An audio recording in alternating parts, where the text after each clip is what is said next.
The dancing plague of 1518, when hundreds danced to their deaths. In the sweltering heat of July 1518, in the city of Strasbourg, then part of the Holy Roman Empire, a woman stepped into the street and began to dance. Her name was Frau Trophea. There was no music, no festival, just a sudden, violent compulsion to move. She twisted, spun, and stomped for hours. People stopped to watch, unsure if she was possessed or cursed. The next day, she was still dancing. Then the next.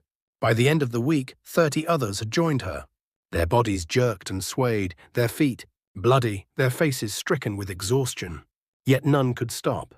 By the end of the month, over 400 people had been taken by what would become known as the dancing plague.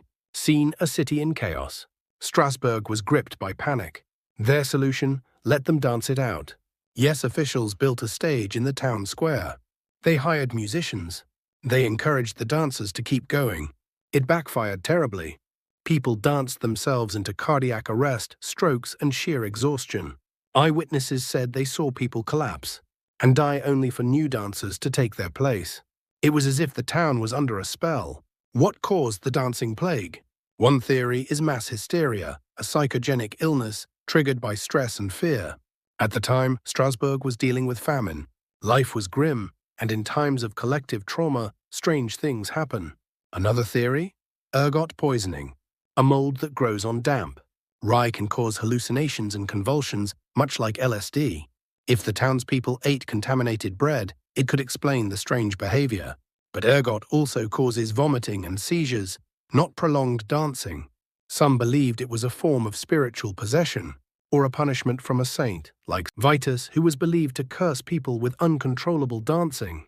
But here's the strangest part: this wasn't a one-off. Similar outbreaks occurred throughout medieval Europe, in Aachen, Cologne, even Italy. But none were as deadly or well documented as Strasbourg in 1518. Eventually, after weeks of mayhem, the dancers were taken to a shrine in the mountains. There, away from the music and the crowd, the madness slowly passed. But not all recovered. Some were permanently injured, others traumatized for life.